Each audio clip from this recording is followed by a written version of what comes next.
Hello बच्चों, मैं are के सर। मैं खुद एसएससी सीजीएल सिलेक्टेड हूँ। वर्तमान में इनकम टैक्स डिपार्टमेंट में मेरी पोस्टिंग है। चलिए, मैं खुद सिलेक्टेड हूं तो मैं आपको अच्छे से गाइड कर सकता हूं कि आपको कैसे पढ़ना है और आपको किन किन बातों का ध्यान रखना है। गणित की सीबीटी वन की पूरी स्ट्रेटेजी मैं आपको बिल्कुल बहुत बढ़िया से शेयर करूंगा। अगर आपने उस स्ट्रेटेजी को अपनाया तो आपके 30 में से 30 नंबर पूरे के पूरे सीबीटी वन में आ सकते हैं। चलिए, तो अपन स्टार्ट करते हैं। सबसे पहले तो मैं आपसे आपको ये बताना चाहता हूं कि कौन से चैप्टर से कितने सवाल आने के चांसेस हैं। ठीक है ना। ये बहुत ज्यादा एनालिसिस करने के बाद में जो निचोड़ है वो निकल के आया है, क्योंकि जितने भी आज दिन तक एनटीपीसी ने पेपर करवाए हैं सभी का अगर अपन एनालिसिस करें तो यहां से एक निचोड़ निकल के आया है। उस निचोड़ को आप लोग जरूर से ध्यान से देखना। ठीक है ना। चलिए, संख्या पद्धति की अगर मैं बात करूं तो 5 सवाल आपके पेपर में पहले भी आए थे और इस बार भी आएंगे। ठीक है ना। चलिए, तो संख्या पद्धति काफी इंपॉर्टेंट टॉपिक है। जिस भी टीचर से आप लोग संख्या पद्धति पढ़ो, पूरा उस टीचर से आप लोग पढ़ना, कोई भी कॉन्सेप्ट आपका छूट ना पाए। और इसमें काफी सारे ट्रिक्स वगैरह होती हैं तो वो भी आपको आना चाहिए। ठीक है ना। चलिए, अगर मैं यहां से बात करूं सरलीकरण के, देखो 5 सवाल एनटीपीसी में आने वाले हैं।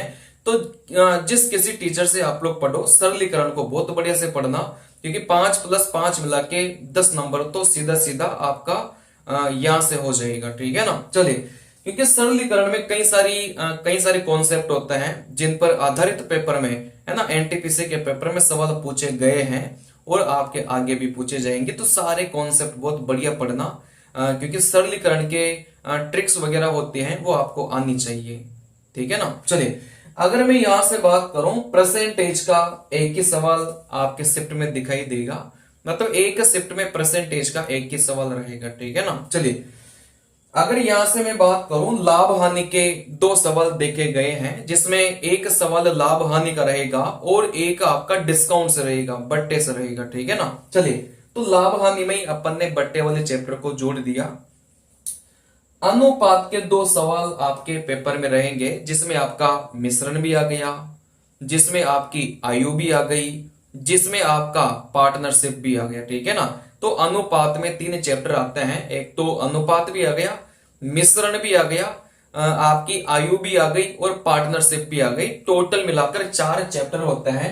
तो उसमें से आपका जो ट्रेंड रहा है वो यही रहा है कि यहां से सिर्फ 2 सवाल पूछे गए हैं, तो इसका बहुत ज्यादा वेटेज नहीं है। ठीक है ना। चलिए, देखो साधारण ब्याज चक्रवर्ती ब्याज से 2 सवाल आने हैं, या तो दोनों ही चक्रवर्ती ब्याज के आ जाएंगे या फिर एक साधारण ब्याज और एक चक्रवर्ती ब्याज का आएगा। ठीक है ना। ये पैटर्न रहा है।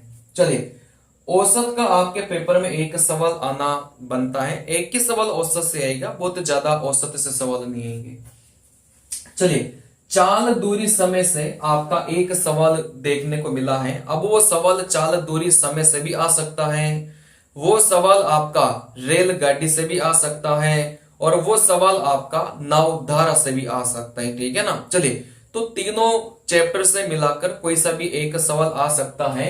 उसको अपन ने चाल दूरी समय में ही काउंट किया है, चाहे नावधारा वाला सवाल हो चाहे वो रेलगाड़ी वाला सवाल हो। ठीक है ना। चलिए, एलसीएम एचसीएफ की बात करेंगे तो एक ही सवाल आपके पेपर में देखा गया है और वो सवाल ऐसा आया है कि ऑप्शन से, अगर आपको ऑप्शन इलिमिनेशन आता है तो आप ऑप्शन से उस सवाल को आराम से बना सकते हैं। ऐसा सवाल आपके पेपर में पूछा गया है एनटीपीसी के। मैं यहां से बात करूं तो ठीक है ना। ये स्ट्रेटेजी ओनली फॉर ओनली मैं आपको एनटीपीसी की बता रहा हूं, जो लोग एनटीपीसी की तैयारी कर रहे हैं। चलिए, देखो यहां से टाइम एंड वर्क के 2 सवाल। अब टाइम एंड वर्क से भी पूछा जा सकता है और पाइप और टंकी से भी पूछा जा सकता है, क्योंकि पाइप और टंकी टाइम एंड वर्क का ही भाग होता है। तो यहां से 2 सवाल आते हैं, एक पाइप एंड टंकी से पूछ लिया जाता है और एक टाइम एंड वर्क से पूछ लिया जाता है ना। 2 सवाल यहां से बनता है।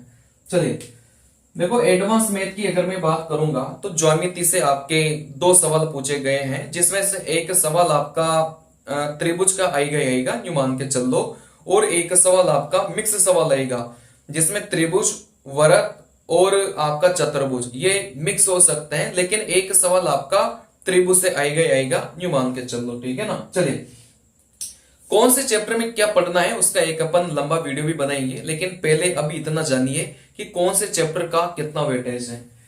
देखो ट्रिग्नोमेट्री की मैं बात करूं तो दो सवाल देखने को मिला है इसमें। ट्रिग्नोमेट्री में एक तो ट्रिग्नोमेट्री आ गई, एक हाइट एंड डिस्टेंस आ गया, ऊंचाई एवं दूरी आ गई, ठीक है ना। जैसे मीनार वाले सवाल, उन्नयन कोण वाले सवाल, अवनमन कोण वाले सवाल। तो ट्रिग्नोमेट्री और ऊंचाई एवं दूरी से आपके पेपर में दो ही सवाल, मतलब एक शिफ्ट में दो ही सवाल आपको देखने को मिलेगा, ठीक है ना।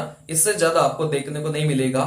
ट्रिग्नोमेट्री के सारे सवाल ऑप्शन से बन जाते हैं लगभग लगभग, ठीक है ना। चलिए यहां से अगर मैं बात करूं तो आपका एक चैप्टर है स्टैटिक्स, ठीक है ना, जिसमें आपको माध्य, माध्यिका और बहुलक के ऊपर सवाल आएगा। तो यहां से एक सवाल आपके पेपर में बनता है और एक बहुत आसान सा सवाल आपके पेपर में यहां से बनता है, ठीक है ना। चलिए देखो बीज गणित की मैं बात करूं, अलजेब्रा की मैं बात करूं तो दो सवाल यहां से बनते हैं और फिक्स कॉन्सेप्ट है अलजेब्रा के। अगर आपको वो सारे के सारे पैटर्न पता है तो अलजेब्रा के सवाल आपसे आराम से बनेंगे, एनटीपीसी की कोई समस्या नहीं आएगी। देखो डी आई, ये जो डी आई होता है ना, ग्राफ होता है। एक शिफ्ट में एक सवाल आपके ग्राफ का पूछा जाएगा।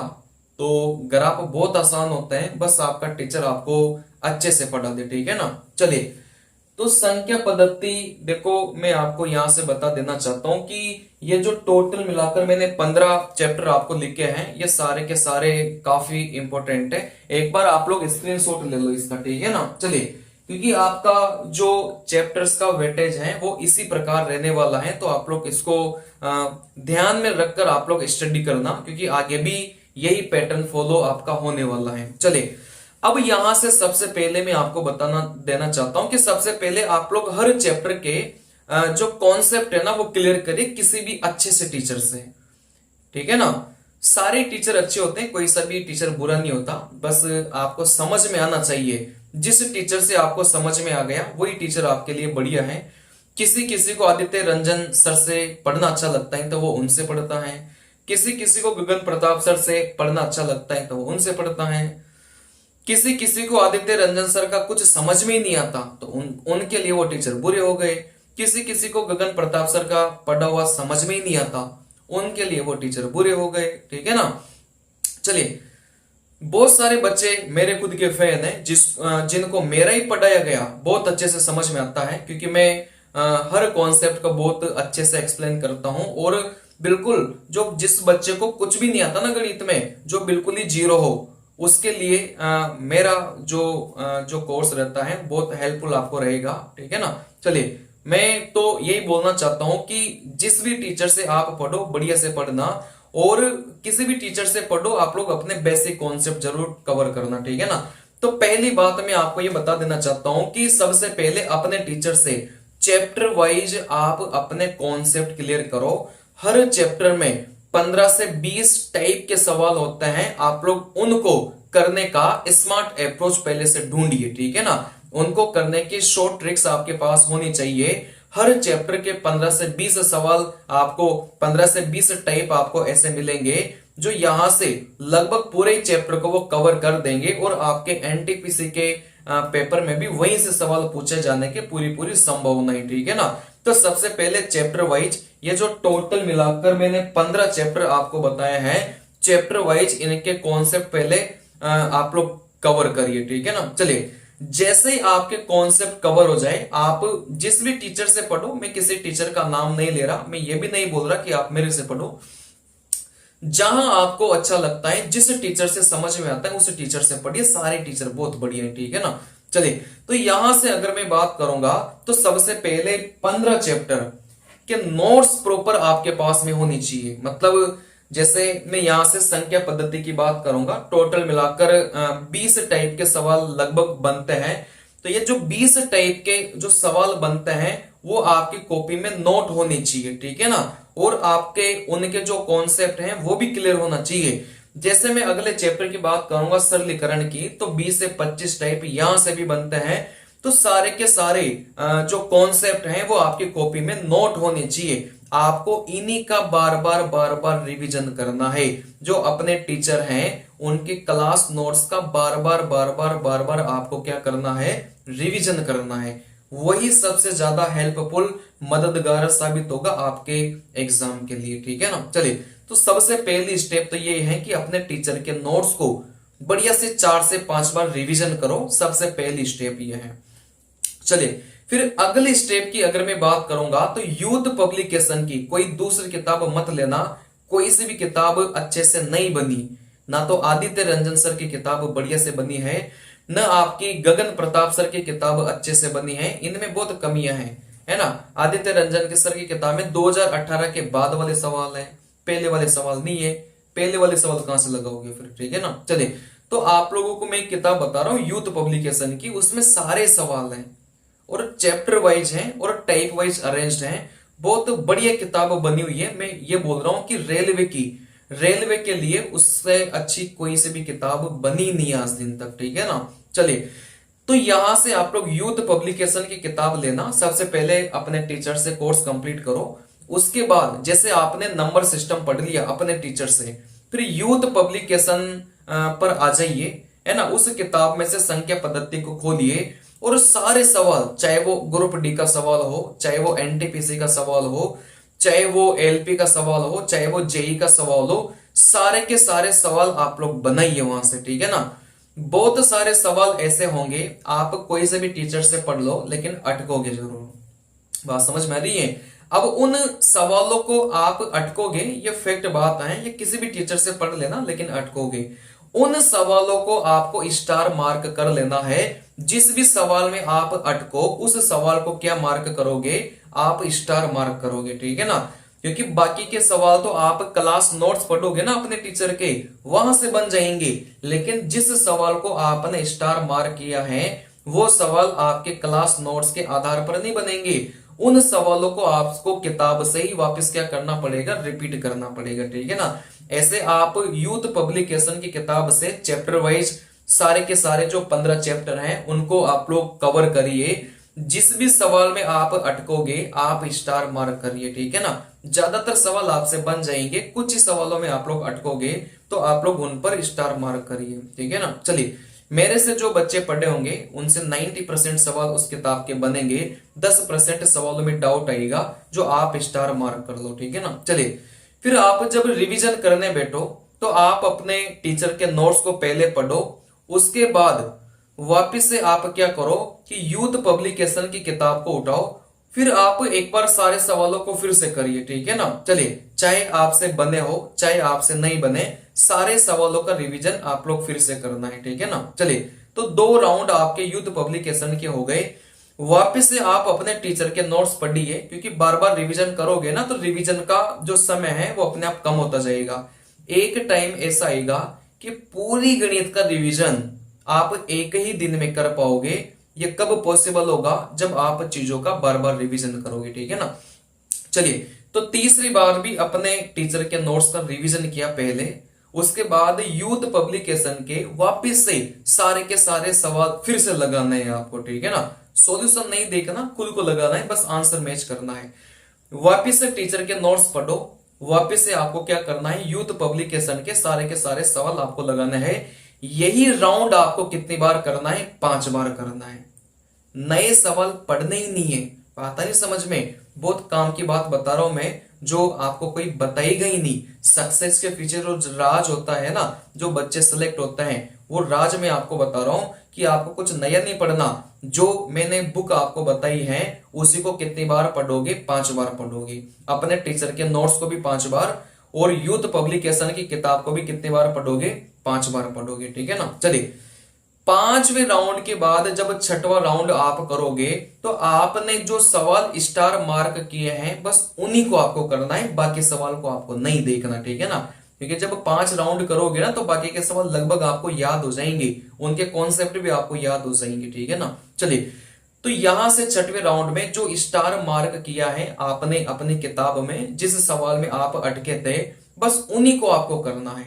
बात आ रही समझ में। चलिए, जब आपके 6 राउंड पूरे हो जाएंगे तो आपको एक अंतिम राउंड और भी लगाना है, 7वां राउंड।